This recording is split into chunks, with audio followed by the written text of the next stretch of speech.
Hey, how's it going, guys? Welcome back to my YouTube channel. My name is Georgimon and I'm your friendly neighborhood anime and manga fan. I love all things anime and all things manga, and I'm here today to talk about Jujutsu Kaisen Season 2, Episode 17. So, what did I think about this week's episode? To be honest, I thought this week's episode was awesome.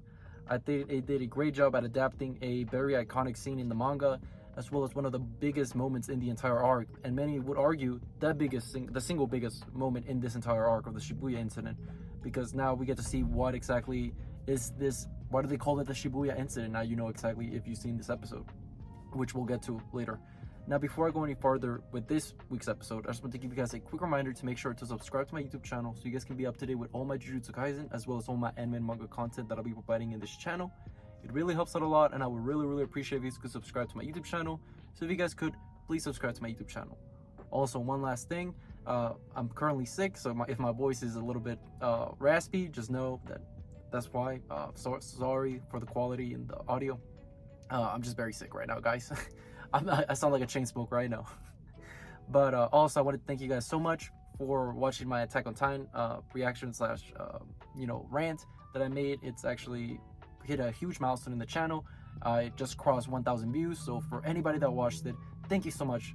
I really appreciate it. You know, it really means a lot. Put a lot of effort into that video, so thank you so much if you watched it and sit through the whole entire thing and heard me rambling and whatnot. So for all of you guys that did it, thank you so much. I really appreciate it. And yeah, just wanted to throw that love out there. But let's get now to what we're here for, and that's this week's episode. So this week's episode picked up where we left off last time, which was Megumi, being near death after the dude, I forget his name, the blonde dude, the Nobara, he sucks, but he's like, oh yeah, you suck, you're weak, like, you're gonna die, haha. And then Megumi's just starting to think like, man, what can I do? And we saw last time, after Toji stabbed him, like Megumi's like in dire need, like he's in near death right now. And we know that he's thinking about like, okay, if I summon these things, like it's not gonna do enough. And he's questioning like, what should I do at this point? And he's like, okay, if I'm gonna die, I might as well go all out with it. And he proceeds to, before we see that there was a flashback where we see Gojo and himself, and they talk about like, the Zenin clan and Gojo's clan, the Satoru clan or whatever, or the Gojo clan or whatever. And Gojo explains how this he drops this little lore where it's like the reason that the Zenin clan hates the Gojo clan is because the previous wielder of the Gojo clan and the previous Zenin head clan, they fought head on and they both died. And Gojo points out to Megumi's like, one important thing is that member of the Gojo clan, he also had the 6 eyes. So, and Megumi's like, what? He's like, yeah, like somebody from your clan was able to kill someone like me. So that's why I'm saying, like, I literally mean that you become strong enough, you'll be able to kill me one day. And that wraps up that little plot that was developed earlier in the show where they hint at Megumi's potential. So we see definitely his potential because he summons this thing. You even see Sukuna like in the background, like, what just happened? And he summons this huge like summoning jutsu thing, and his name is Mahoraga. And this dude, like, as soon as Megumi summons it, he's like, hey, if you're gonna die, if I'm gonna die, I'm gonna sort of throw you out because I'm definitely gonna die. And you see, like, I can't control this thing, and Megumi gets knocked out by his own creature because apparently nobody has ever been able to tame Mahoraga. And it makes sense. I mean, this is the strongest summoning in the verse, at least from what we're being told. And this thing proceeds to just it's about to kill the blonde dude. And who steps up? But it's Sukuna. Sukuna steps in, saves him. And the reason Sukuna did that is because apparently Megumi did a heavenly pact or something along those lines, a ritual, where it's like Megumi will die once that blonde dude is dead, because I guess that's the way the ritual works. And he targeted that, so Sukuna's protecting Megumi, making sure that he does not die. For what reason, we don't know, but he does save Megumi, and he's like, okay, I won't allow Megumi to die, and I will take this thing down. And he proceeds to fight Mahoraga, and this is just an epic, big explosions, big action set piece.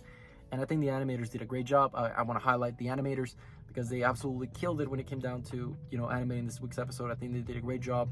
Give me a lot of Mob Psycho 100 vibes with the way that the buildings and the way that we're fighting Sukuna and Mahoraga.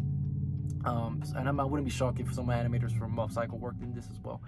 And what we see is that pretty much it's just a big action set piece, and they just completely start destroying like Shibuya all over the place.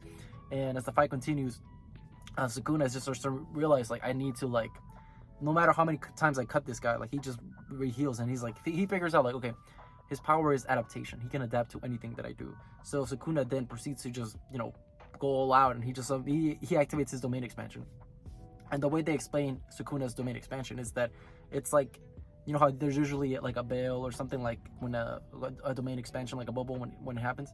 Not in his case. It's like literally part of the air. It's like from what the narrator said, it's like literally painting in the air without a canvas. It's insane just how powerful Sukuna really is. And once he activates his domain expansion, he summons his malevolent shrine, and he starts slashing Mahoraga to pieces. Eventually defeats him after a long, hard-fought battle, because like Sukuna was giving, he was getting rocked a couple of times. All right, he's definitely not like Jogo. He had a reality check this time, so it was great to see him just like back and forward between these two.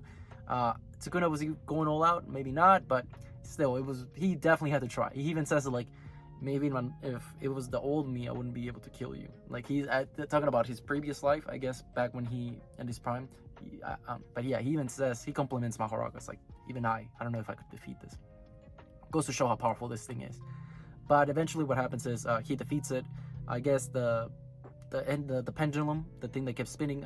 Eventually, what Sukuna figures out is like, okay, he can only adapt so much. So I gotta kill him over and over and over until he's not able to adapt as fast as I can kill him.